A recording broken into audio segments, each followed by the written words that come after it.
ಅನ್ಕೊಂಡಿದ್ದೀನಿ. ನಾನಂತೂ ತುಂಬ ಚೆನ್ನಾಗಿದ್ದೀನಿ. ಮನೇಲಿ ಒಂದು ಮಗು ಇರಬೇಕು, ಮುಖದ ಮೇಲೆ ಲಘು ಇರಬೇಕು, ನಗ್ತಾ ಇರಿ ನಗಿಸ್ತಾ ಇರಿ ಅಂತ ಹೇಳ್ತಾ ಈ ವ್ಲಾಗ್ನ ಸ್ಟಾರ್ಟ್ ಮಾಡ್ತಾ ಇದ್ದೀನಿ. ಈ ಒಂದು ವ್ಲಾಗಲ್ಲಿ ನಾನು ನಿಮಗೆ ಏನಮ್ಮ ಪಾಲಕ್ ಹೆಲ್ದಿ ಆ್ಯಂಡ್ ಟೇಸ್ಟಿ ಪಾಲಕ್ ಚಟ್ನಿ ಹೇಗೆ ಮಾಡೋದು ಅಂತ ತೋರಿಸ್ತಾ ಇದ್ದೀನಿ. ನೀವು ಅದನ್ನು ಹೇಗೆ ಮಾಡೋದು ಅಂತ ನೋಡಬೇಕಂದ್ರೆ ಈ ವ್ಲಾಗ್ನ ಪೂರ್ತಿ ನೋಡಿ, ಮತ್ತು ನನ್ನ ಚಾನಲ್ನ ಸಬ್ಸ್ಕ್ರೈಬ್ ಆಗೋದು, ಅಲ್ಲೇ ಇರುವ ಬೆಲ್ ಐಕಾನ್ ಮೇಲೆ ಕ್ಲಿಕ್ ಮಾಡೋದನ್ನ ಮರಿಬೇಡಿ. ಈ ವಿಡಿಯೋನ ಆದಷ್ಟು ಶೇರ್ ಮಾಡಿ, ನನಗೆ ಸಪೋರ್ಟ್ ಮಾಡಿ. ಬನ್ನಿ ಇವಾಗ ನಾವು ಪಾಲಕ್ ಚಟ್ನಿನ ಮಾಡೋಕ್ಕೆ ಸ್ಟಾರ್ಟ್ ಮಾಡೋಣ. ಸೊ ನಾನು ಪಾಲಕ್ನ ತೊಳೆದಿಟ್ಕೊಂಡಿದ್ದೀನಿ. ಇಲ್ಲಿ ನೀರನ್ನ ಕುದಿಯೋಕೆ ಇಟ್ಕೊಂಡಿದ್ದೀನಿ. ಸೊ ಇಲ್ಲಿ ನೋಡಿ, ನಾನು ಪಾಲಕ್ನ ಒಂದು ಮುಷ್ಟಿಯಷ್ಟು, ನಾನು ಏನು ಕಡ್ಡಿ ಆ ಥರ ಯಾವುದು ತೆಗೆದಿಲ್ಲ, ನೀಟಾಗಿ ಎಲೆನ ತೊಳೆದು ಇಟ್ಕೊಂಡಿದ್ದೀನಿ, ಸೋಸ್ಕೊಂಡಿಲ್ಲ. ಎಲೆ ಕಡ್ಡಿ ಸಮೇತ ಯಾಕೆ ಹಾಕ್ತಾ ಇದ್ದೀನಿ ಅಂದರೆ ಅದರಲ್ಲೇ ಫೈಬರು ಇದು ಎಲ್ಲ ನಮಗೆ ಹೇರಳವಾಗಿ ಸಿಗೋದ್ರಿಂದ ನಾನು ಅದನ್ನು ಕೂಡ ಸೇರಿಸಿ ಹಾಕೋತಾ ಇದ್ದೀನಿ. ಹಾಗೆ ಇಲ್ಲಿ ಒಂದು 10 ರಿಂದ 12 ಹಸಿಮೆಣಸಿನ್ಕಾಯಿನ ಹಾಕೋತಾ ಇದ್ದೀನಿ. ನಮ್ಮ ಮನೇಲಿ ಎಲ್ಲರೂ ಖಾರ ಸ್ವಲ್ಪ ಜಾಸ್ತಿ ತಿನ್ನೋದ್ರಿಂದ ನಾನು ಹಸಿಮೆಣಸನ್ನ ಜಾಸ್ತಿ ಹಾಕೋತಾ ಇದ್ದೀನಿ. ನಿಮಗೆ ಬೇಡ ಅನಿಸಿದರೆ ಸ್ವಲ್ಪ ಕಡಿಮೆ ಹಾಕೊಳ್ಳಿ. ನೋಡಿ, ಇಲ್ಲಿ ಒಂದು 8 ರಿಂದ 10 ಹಸಿಮೆಣಸಿನ್ಕಾಯಿನ ಹಾಕೋತಾ ಇದ್ದೀನಿ. ಹಾಗೆ ಇದಕ್ಕೆ ಒಂದೇ ಒಂದು ಈರುಳ್ಳಿ, ಹಾಗೆ ಒಂದು 6 ರಿಂದ 8 ಬೆಳ್ಳುಳ್ಳಿ ಬೇಳೆ, ಇದನ್ನು ಕೂಡ ನಾನು ಇದರೊಳಗೆ ಹಾಗೆ ಹಾಕಿ ಬೇಯಿಸ್ಕೊತಾ ಇದ್ದೀನಿ. ಇಲ್ಲಿ ಯಾವುದನ್ನು ಹುರಿಯೋದು ಅಥವಾ ಯಾವುದು ಎಣ್ಣೆಲಿ ಫ್ರೈ ಮಾಡೋ ಅವಶ್ಯಕತೆ ಇಲ್ಲ. ತುಂಬ ಹೆಲ್ದಿಯಾಗಿರುತ್ತೆ ಈ ಚಟ್ನಿ. ನಿಮಗೆ ದೋಸೆ ಜೊತೆ, ಅನ್ನ ಜೊತೆ, ಇಡ್ಲಿ ಜೊತೆ ಎಲ್ಲದ್ರ ಜೊತೆಗೂ ಸೆಟ್ ಆಗುತ್ತೆ. ತುಂಬ ಈಸಿಯಾಗೂ ಮಾಡ್ಕೋಬೋದು, ಹೆಲ್ದಿಯಾಗೂ ಮಾಡ್ಕೋಬೋದು. ಹಾಗೆ 4 ಕಾಳು ಜೀರಿಗೆ ಹಾಕ್ಕೊಂಡು ಜೊತೆಗೆ ಸ್ವಲ್ಪ ಉಪ್ಪನ್ನು ಕೂಡ ನಾನು ಇಲ್ಲೇ ಬೇಯಕ್ಕೆ ಹಾಕ್ಕೊಂಡ್ಬಿಟ್ಟು ಇದು ಒಂದು 5 to 6 ಮಿನಿಟ್ಸು ಚೆನ್ನಾಗಿ ಬೇಯಬೇಕು. ಇದಕ್ಕೆ ತೆಂಗಿನಕಾಯಿ ಹಾಕೊಳ್ಳೋರು ಹಾಕೋತಾರೆ, ಬಟ್ ನಾನು ಯಾಕೆ ಹಾಕಲ್ಲ ಅಂದರೆ ತೆಂಗಿನಕಾಯಿ ಕೂಡ ಬೇಡ ಅಂತ ಹಾಕಲ್ಲ. ಆಮೇಲೆ ಈ ಥರ ನೀವು ಚಟ್ನಿ ಮಾಡಿಟ್ರೆ ಇನ್ ಕೇಸ್ ಒಂಚೂರು ಉಳಿತು ಅಂದರೆ ಒನ್ ಡೇ ಇಟ್ಕೋಬೋದು. ಆ ಕಾಯಿ ಹಾಕಿದರೆ ಸ್ವಲ್ಪ ಹೋಗ್ಬಿಡುತ್ತೆ ಅನ್ನೋ ಒಂದೇ ಒಂದು ಕಾರಣಕ್ಕೆ. ಅದರಲ್ಲೂ ಈಗ ಬೇಸಿಗೆ ಆಗಿರೋದ್ರಿಂದ ಉಳಿಯಲ್ಲ. ಸೊ ಈ ಥರ ಸ್ವಲ್ಪ ನೀಟಾಗಿ ಅದು ಮುಳುಗೋ ಇಷ್ಟೇ ನೀರು ಹಾಕ್ಕೊಂಡಿದ್ದೀನಿ, ಜಾಸ್ತಿ ನೀರು ಹಾಕಿಲ್ಲ ನಾನು. ಸೊ ಇದು ಒಂಚೂರು ಎಲ್ಲದೂ ನೀಟಾಗಿ ಬೆಂದುಬಿಟ್ರೆ ಆಗೋಗುತ್ತೆ. ಲಾಸ್ಟಿಗೆ ಸ್ವಲ್ಪ ಇನ್ನೊಂದು ಇಂಗ್ರೀಡಿಯೆಂಟ್ಸ್ ನಾನು ಆ್ಯಡ್ ಮಾಡೋಕ್ಕಿದೆ, ಅದನ್ನೂ ಆ್ಯಡ್ ಮಾಡಿಬಿಟ್ಟು ತೋರಿಸ್ತೀನಿ. ನೋಡಿ, ಇಲ್ಲಿ ಕೊತ ಅಂತ ಹೇಗೆ ಕುದೀತಾ ಇದೆ ಅಲ್ವಾ. ಸೊ ಇದಕ್ಕೆ ಚಟ್ನಿ ಅಂದಮೇಲೆ ಉಪ್ಪು, ಹುಳಿ, ಖಾರ ಎಲ್ಲ ಕರೆಕ್ಟಾಗಿರಬೇಕು. ಸೊ ಹಾಗಾಗಿ ಒಂದು ಸ್ವಲ್ಪ ಹುಣಸೆ ಹಣ್ಣು ಕೂಡ ನಾನು ಅಲ್ಲೇ ಬೇಯಕ್ಕೆ ಹಾಕೋತಾ ಇದ್ದೀನಿ. ಹೇಳಿದ್ನಲ್ವ, ನಾನು ಹೇಳ್ದಂಗೆ ಯಾವುದನ್ನು ಕೂಡ ನಾನು ಇಲ್ಲಿ ಎಣ್ಣೆಯಲ್ಲಿ ಫ್ರೈ ಆಗಿರಲಿ ಅಥವಾ ಏನೂ ಮಾಡ್ತಾಯಿಲ್ಲ.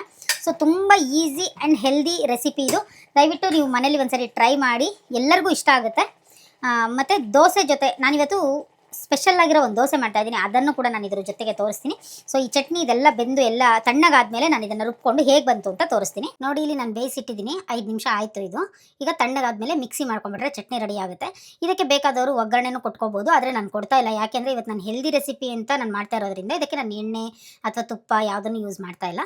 ಬೇಕಾದವರು ಒಗ್ಗರಣೆ ಕೊಡ್ಬೋದು. ಒಗ್ಗರಣೆ ಕೊಡೋದಾದರೆ ಏನು ಕೊಡಬೇಕು ಅನ್ನೋದನ್ನು ನಾನು ನಿಮಗೆ ತೋರಿಸ್ಕೊಡ್ತೀನಿ. ಒಂದು ದೋಸೆಗಿಟ್ಟಿದ್ದೆ, ಹಾಗೆ ಒಂದು ಪಾರ್ಸೆಲ್ ಬಂದಿದೆ ಅಂತ ನಮ್ಮ ಮನೆಯವ್ರು ಕಾಲ್ ಮಾಡಿ ಹೇಳಿದರು. ಸೊ ಹುರುಳಿ ಹಪ್ಪಳ ತರಿಸ್ಕೊಂಡಿದ್ದೀನಿ ನಾನು. ಇದು ತುಂಬ ಚೆನ್ನಾಗಿರುತ್ತೆ. ಸೊ ಒಂದು 100 ಹಪ್ಪಳ ಹೇಳಿದ್ದೆ, ಕಳಿಸ್ಕೊಟ್ಟಿದ್ದಾರೆ. Thank you. ಹಾಗೆ ನೋಡಿ, ಇಲ್ಲಿ ಚಟ್ನಿನ ನಾನು ರುಬ್ಬಿಟ್ಕೊಂಡಿದ್ದೀನಿ. ಸೊ ಈ ಥರ ಬಂದಿದೆ. ಮಿಕ್ಸಿಲಿ ನೀಟಾಗಿ ಕಾಣಿಸಲ್ಲ ಅಂತ ನಾನು ಇಲ್ಲಿ ತೋರಿಸ್ತಾ ಇದ್ದೀನಿ.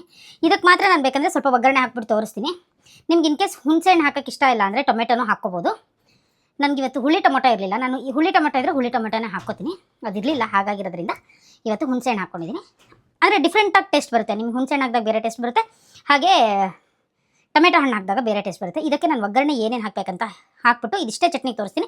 ನಾನು ಇದಿಷ್ಟಕ್ಕೆ ಹಾಕ್ಕೊಳ್ಳಲ್ಲ, ಯಾಕೆಂದರೆ ನನಗಿವತ್ತು ಹಾಗೆ ಬೇಕಾಗಿದೆ ಚಟ್ನಿ, ಅದಕ್ಕೋಸ್ಕರ ನಾನು ಹಾಕ್ಕೊಳ್ತಾ ಇಲ್ಲ. ಇದು ನನ್ನ ಮಗಳು ಬಂದವಳು ತಿನ್ಕೋತಾಳೆ.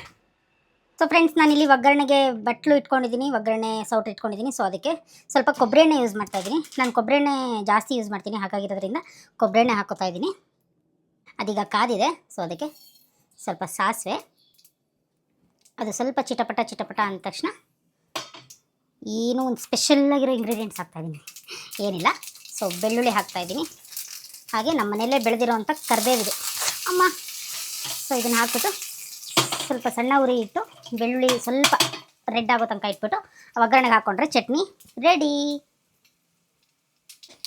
ಇಲ್ಲಿ ನಾನೀಗ ಚಟ್ನಿಗೆ ಒಗ್ಗರಣೆ ಹಾಕ್ಕೊಂಡೆ. ಸೊ ಇಷ್ಟೇ ಫ್ರೆಂಡ್ಸ್, ತುಂಬ ಈಸಿಯಾಗಿ ಪಾಲಕ್ ಚಟ್ನಿನ ಮಾಡ್ಕೋಬೋದು ಹೆಲ್ದಿಯಾಗಿ. ಸೊ ಎಣ್ಣೆ ಹಾಕಿಲ್ಲ ಅಂದರೆ ಫುಲ್ ಹೆಲ್ದಿ. ಸೊ ಸ್ವಲ್ಪ ಎಣ್ಣೆ ಹಾಕ್ಕೊಂಡ್ರೆ ಅನ್ನಕ್ಕೆಲ್ಲ ಕಲಿಸ್ಕೊಳ್ಳೋಕ್ಕೆ ಚೆನ್ನಾಗಾಗುತ್ತೆ ಅಂತ ಅಷ್ಟೆ. ನಾನು ರಾಗಿ ದೋಸೆ ತೋರಿಸ್ತೀನಿ ಅಂದಲ್ವಾ. ಸೊ ರಾಗಿ ಹಿಟ್ಟನ್ನು ನಾನು ಕದ್ರಿ ಇಟ್ಬಿಟ್ಟು ಆಗಲೇ ಒಂದು 2 ಅವರ್ಸ್ ಮೇಲಾಗೋಯ್ತು. ಸೊ ಈ ಕನ್ಸಿಸ್ಟೆನ್ಸಿ ನಾನು ಮಾಡಿಟ್ಕೊಂಡಿದ್ದೀನಿ. ಸೊ ಏನು ಮಾಡಿದ್ದೀನಿ ಅಂದರೆ ರಾಗಿ ಹಿಟ್ಟು ತೊಗೊಂಡಿದ್ದೀನಿ, ಉಪ್ಪು ಹಾಕ್ಕೊಂಡಿದ್ದೀನಿ, ಹಾಗೆ ಚೂರು ಜೀರಿಗೆ ಪುಡಿ ಹಾಕಿದ್ದೀನಿ, ಮನೇಲೇ ಮಾಡಿರೋಂಥ ಜೀರಿಗೆ ಪುಡಿ ಹಾಕಿದ್ದೀನಿ. ಅದ್ರ ಜೊತೆಗೆ 1 ಲೋಟ ಮೊಸರು ತೊಗೊಂಡು ಅದಕ್ಕೆ 2 ಲೋಟ ನೀರು ಸೇರಿಸ್ಕೊಂಡು ಸ್ವಲ್ಪ ಮಜ್ಜಿಗೆ ಥರ ಮಾಡಿಕೊಂಡು ಅದನ್ನು ಸೇರಿಸ್ಕೊಂಡಿದ್ದೀನಿ. ನೀವು ತಕ್ಷಣ ನೆನೆಯೋಕ್ಕೆ ಬಿಡಲ್ಲ ಅಂದರೆ ತಕ್ಷಣ ಮಾಡೋದೇ ಆದರೆ ಒಂದು ಚಿಟಿಕೆ ಸೋಡಾ ಹಾಕ್ಕೋಬೋದು. ನಾನು ಇವತ್ತೇನು ಹಾಕ್ತಾಯಿಲ್ಲ, ಯಾಕೆಂದರೆ ನಾನು 2 ಅವರ್ಸ್ ಮುಂಚೆನೇ ರಾಗಿ ಹಿಟ್ಟನ್ನು ಈ ಥರ ನೆನೆಸಿಟ್ಟಿದ್ದೀನಿ. ಸೊ ಈಗ ನಾನು ದೋಸೆ ಹಾಕ್ಕೊಂಡು ತೋರಿಸ್ತೀನಿ ನಿಮಗೆ. ನೋಡಿ ಇಲ್ಲಿ ಹಂಚು ಕಾದಿದೆ. ನಾನು ರಾಗಿ ಹಿಟ್ಟನ್ನು ಹಾಕ್ಕೊಂಡು ಹೀಗೆ ಕೈ ಆಡ್ಕೊತಾ ಇದ್ದೀನಿ. ಇದು ತುಂಬ ತೆಳುವೇನು ಬರಲ್ಲ ಫ್ರೆಂಡ್ಸ್, ದೋಸೆ ಒಂದು ಮೀಡಿಯಮಲ್ಲಿ ಬರುತ್ತೆ. ಸೊ ನಾನು ಇದಕ್ಕೆ ಈಗ ತಕ್ಷಣ ಫಸ್ಟು ಮುಚ್ಚಿಬಿಡ್ತೀನಿ. ಆಮೇಲೆ ಎಣ್ಣೆನೋ ಚೂರು ತುಪ್ಪನೋ ಏನೋ ಒಂದು ಚೂರು ಹಾಕ್ಕೋತೀನಿ. ಈ ಥರ ಮುಚ್ಚಲಿಲ್ಲ ಅಂದರೆ ನಮ್ಗೆ ಇದು ಬಿಳಿ ಬಿಳಿ ನೋಡಿ ಈ ಥರ ಇದೆಲ್ಲ ಇದೇ ಥರ ಫುಲ್ ದೋಸೆ ಆಗಿಬಿಡುತ್ತೆ, ಅದು ಬೇಯಲ್ಲ. ಸೊ ಹಾಗಾಗಿ ತಕ್ಷಣ ಮುಚ್ಚಿಡಬೇಕು ರಾಗಿ ದೋಸೆನ. ನೋಡಿ ಈಗ ಒಂದು 30-40 ಸೆಕೆಂಡ್ಸ್ ಆಗಿದೆ.